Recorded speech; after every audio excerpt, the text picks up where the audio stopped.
नमस्कार, रेसिपी सफर चॅनलवर पुन्हा एकदा सगळ्यांचं खूप खूप स्वागत। या भागात आपण बघणार आहोत हिरव्या लसूण पातीची भाजी। या दिवसात लसूण पात खूप मोठ्या प्रमाणावर मिळत असते, तर अशा चवीची भाजी तुम्ही नक्की ट्राय करा।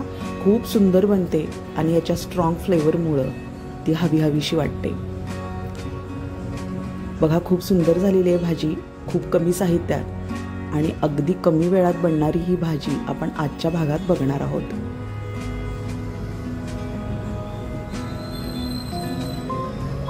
बघा, खूप सुंदर झाली आहे, कमी तेलावर परतली आहे आणि ओलं खोबरं टाकल्यामुळे त्याची चव खूप द्विगुणित झालेली आहे। नक्की ट्राय करा ही भाजी।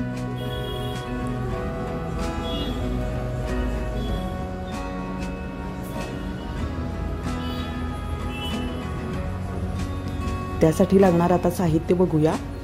लसूण पात धुवून चिरून घेतलेली आहे। हे ओलं खोबरं छोटी वाटीभर आहे आणि कांदा चिरून घेतलाय। आता वाटण बघूया।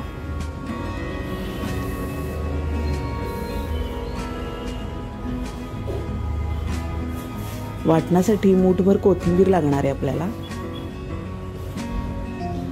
धुवून स्वच्छ चिरून घ्या आणि त्यानंतर आलं टाकायचंय, मिरची टाकायची आहे। आल्याचं प्रमाण थोडं जास्त घ्यायचं आहे आणि थोडेसे जिरे टाकलेले आहेत।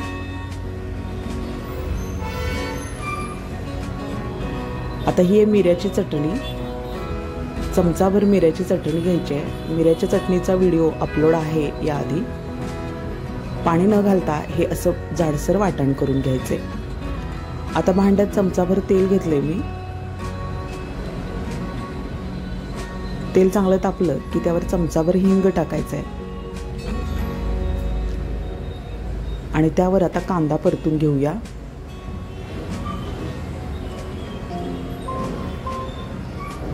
अजून थोडे जिरे तुम्हाला टाकायचे असतील तर तुम्ही या कांद्याबरोबरच अजून चमचाभर जिरे परतले तरी चालतील, पण वाटणात आपण जिरे टाकलेले।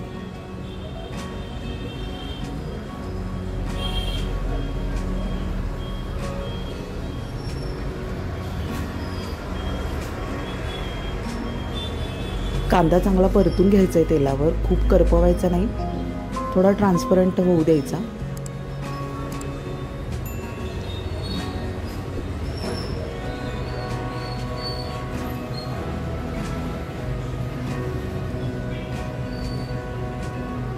सांधेदुखीवर खूप गुणकारी असते ही भाजी। या दिवसात हिरवी लसूण पात खाल्ली पाहिजे। आता यावर आपण हिरवं वाटण परतून घेऊया। हिरव्या वाटणात आपण सगळं साहित्य घातलेलं आहे, त्यामुळं अजून काही घालायची गरज नाही। आल्याचं प्रमाण मात्र बऱ्यापैकी घ्या।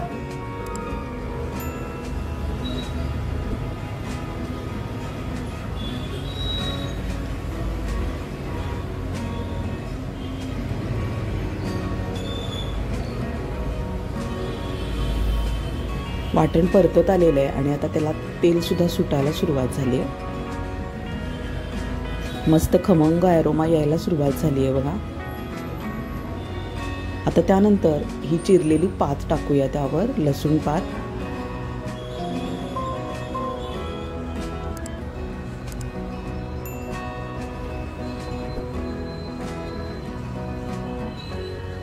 चार 5 मिनिटातच ही भाजी तयार होते।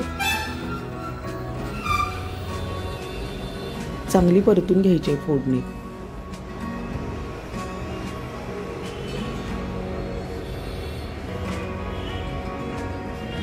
आता 2 मिनिटांसाठी, फक्त 2च मिनिटांसाठी झाकण झाकूया। मध्ये मध्ये परतत राहायचंय म्हणजे ती तळाशी करपणार नाही। चवीप्रमाणे मीठ टाकूया आता आणि आता टाकायचंय ओलं खोबरं। ओलं खोबरं खूप आवश्यक आहे या भाजीसाठी, त्यामुळं टेस्ट खूप छान येते, तर ओलं खोबरं जरूर टाका।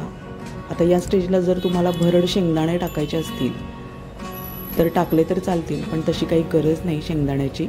ओल्या खोबऱ्यावरच ही भाजी खूप चविष्ट लागते। रेसिपी सफर चॅनेल नक्की सबस्क्राईब करा, शेअर करा, लाईक करा, कमेंट करायला विसरू नका। अशाच सुंदर नवनवीन रेसिपीजसाठी रेसिपी सफर फॉलो करत राहा। पुन्हा एकदा झाकण झाकायचं आहे आणि भाजी चांगली शिजू द्यायची। बघा झाली आहे, खूप सुंदर झाली आहे भाजी। भाकरीबरोबर ही भाजी खूप सुंदर लागते। पुन्हा भेटूया नवीन भागात नवीन रेसिपीसह। धन्यवाद।